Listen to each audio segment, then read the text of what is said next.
It's not just what they're doing in ads, it's also how they're reacting to things that Trump does. This ad is clever, and I never know if ads like this are too clever.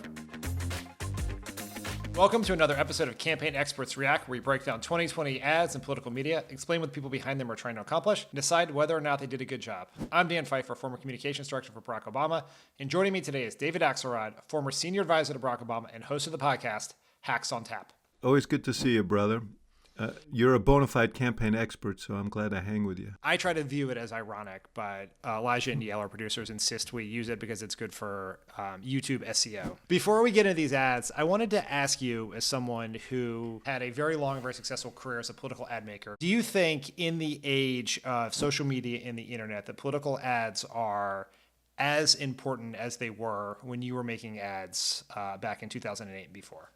No, I don't. Look, I think ads are valuable in inverse proportion to the amount of attention a race gets and how much information people are getting elsewhere. It was always true during the years I was doing the work that the most effective and impactful ads were ads in statewide races where people weren't getting a lot of information. And for presidential races, they're covered so intensively that people tend to default to the information they're getting from other sources. But I think social media has become so pervasive that people are getting information all the time. It's why you have to be really, really artful about kind of making sure that you weave your earned media message, your everyday message, in with the media you're doing, so people are getting reinforcing messages instead of dissonant messages. So ads do have value, but I think that it's less clear now than it maybe once was just how much value they have. Now that we've denigrated the value of ads, let's watch some ads. The first ad we're going to watch is a new ad from the Biden campaign that's running in Florida. Roger and I decided that we wanted to move to the villages. We were ready to retire. We were both 60. He was in the military. I had the business for 10 years. My husband and I are both concerned about the virus and catching it. I know other people have things a lot worse, but we feel trapped here because we can't go to be with the ones that we love. My husband and I have been gifted with 2 beautiful grandchildren. We try to see them as often as possible, and it's been 6 months, and it's way too long. And while I don't blame Donald Trump for the virus, I blame him for his lack of action. And because of that, we're sitting here Zooming or FaceTiming with our grandchildren instead of hugging and kissing them. And that's hard. Joe Biden knows that every moment is precious. I trust Joe Biden to get this virus under control. I'm Joe Biden, and I approve this message. What do you think of this ad, X? I think it's really, really effective. Donald Trump carried seniors by 7 points, people over 65 in 2016. It was part of the reason that he won, and in a state like Florida, even more important. He's trailing among them by significant margin. There's one poll yesterday that said 17 points. This is a smart strategy on the part of the Biden campaign to keep their foot on his neck with these older voters. And I'm a big fan, Dan, of these real-life testimonials because you want to keep the bullshit level down.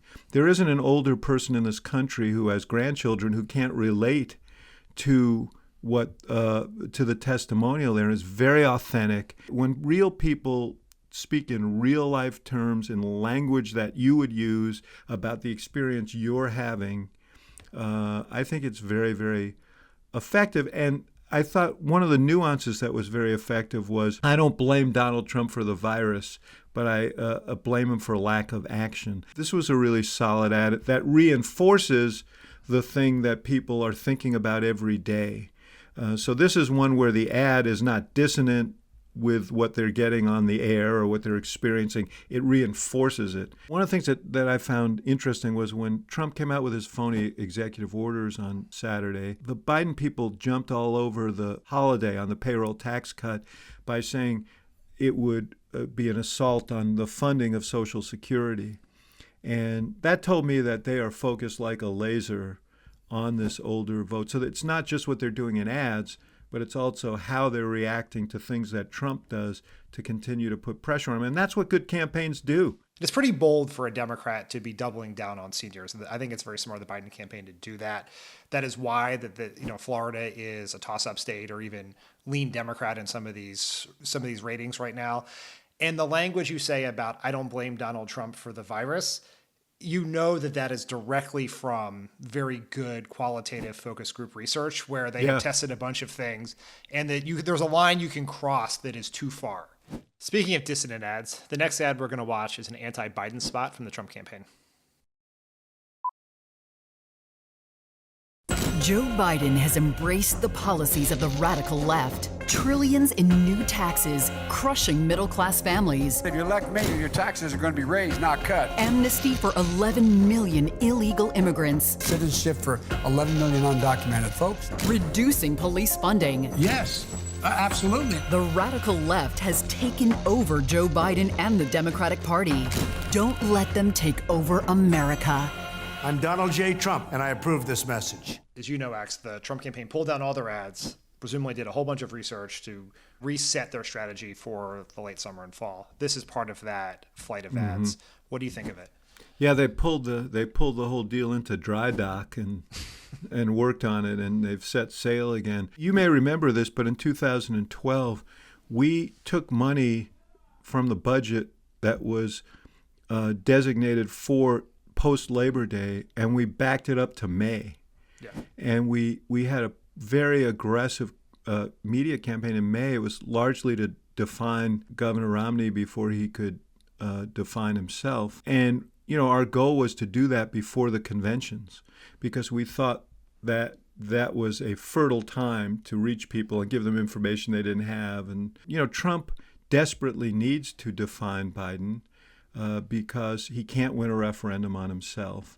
And they spent like $1 billion, and including heavy media buys this spring, but it wasn't terribly effective because the virus has been such a pervasive story that people weren't interested in what they were selling there. Ultimately, if Donald Trump doesn't do a better job with the virus and the economy, none of this may matter in the long run. Yes. But I do think that the part of this ad that could be effective is Republican-leaning independents and soft Republicans who have gone to Biden to try to make the case to them that Biden is a typical Democrat. He is like the Democrats you voted against before, probably for your whole life. I think using his own words against him is a smart thing, and they took Biden out of context because the person whose taxes he said he was going to raise was a wealthy donor. I'm glad to see you're doing well already, and I'm good, but guess what? If you elect me, you're not going to have your taxes are going to be raised, not cut. But that is within the parameter of,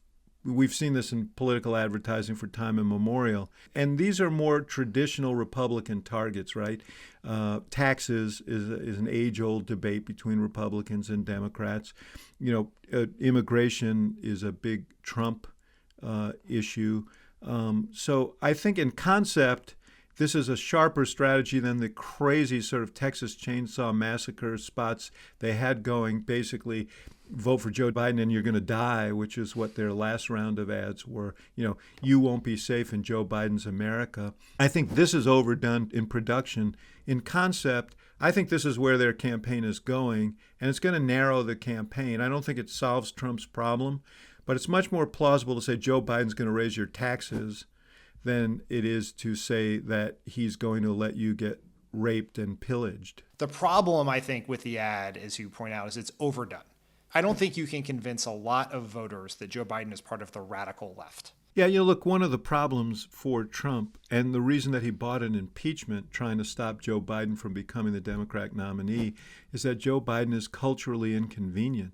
He's a old, white, working class guy from Pennsylvania. He just doesn't look or feel like a radical left guy. They're trying to disqualify him with some of these voters who are disgusted with Trump and see Biden as a moderate alternative who they can live with. And that's what these ads are about. But I think you're going to reach these people with, I think less is more. It's convention week. We've got live coverage, this ad series, a completely copycat speechwriter series with Lovett and Favreau. It almost feels like you're drowning in content. Well, I want to throw you... Oh, I see what this is. I see where we are. It almost feels like you're drowning in content. Does it really? Well, I want to throw you a life jacket. Do I?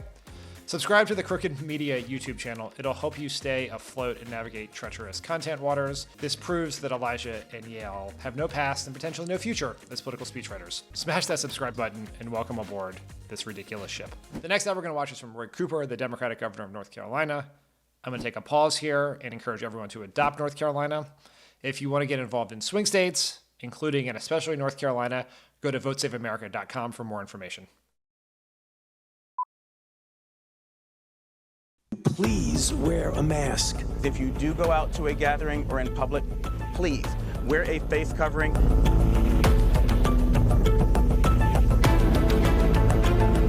We must have no stigma, none, about wearing masks. I'm all for masks. I think masks are good. I would wear, if I were in a group of people. You would wear one? I would, I have. Forrest said there have been multiple studies all saying masks don't work with viruses. Our PolitiFact reporters found that to be false. What did you think of this one? I think it's kind of an ironic ad because the essential theme is that he's flaying his opponent for politicizing masks in an ad about masks where he's flaying his opponent. The fact is masks have become political, and most Americans believe we should be wearing them sensibly. They're listening to the medical experts on this. And so the ideologues who reject that are defined as politically extreme. And what Cooper's trying to do is paint him as extreme and using this mask issue as a way to do it. And Cooper is in control of this race. He's seized the center, and he's actually been buttressed by his performance on the coronavirus issue, including standing up to Donald Trump, who wanted to have a convention with no masks, in North Carolina this year. I think it's a smart ad. I think it is very clear what his strategy is, which is to define Dan Forrest so far out of the mainstream that he is to the fringes of Donald Trump, right? And, that's important in the sense that North Carolina is a complete toss-up state. It's a state that Cooper is going to need at least potentially some of the votes that Trump got in 2016 to get over the top. And the question I always have is whether this ad is clever, and I never know if ads like this are too clever, because when you have a Democrat using Trump in his ad, is there any backlash to that? Yes. Is that dismissed by people as, sort of too cute by half? And so that's the one thing, Dan, that, I assume they test these ads, and it'd be interesting to see how that part of the ad tested, because the truth of the matter is that Donald Trump has been at best ambiguous on masks. I think their goal, as you say, was to say, gee, even Trump, is for masks, and that is a reach out to people who support Trump. And I assume that was an issue they discussed as they were putting this ad together and should have tested before they put it on the air. The fact that it got on the air tells me that the returns they got suggested that it wouldn't be a cause to dismiss the ad. Well, Axe, thank you so much for joining us. It is always great to see you and talk politics with you.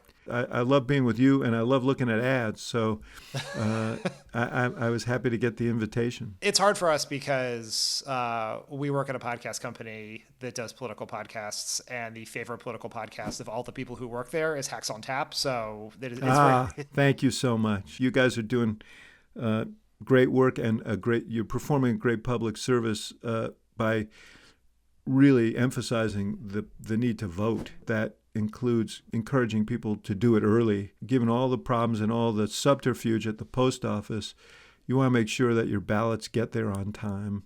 And if you have a chance to vote early and you feel comfortable doing it because the polling places won't be crowded, hope you'll do that too. I just decided to seize your deal here and end with a public service announcement. But thank you for what you guys are doing. It's important.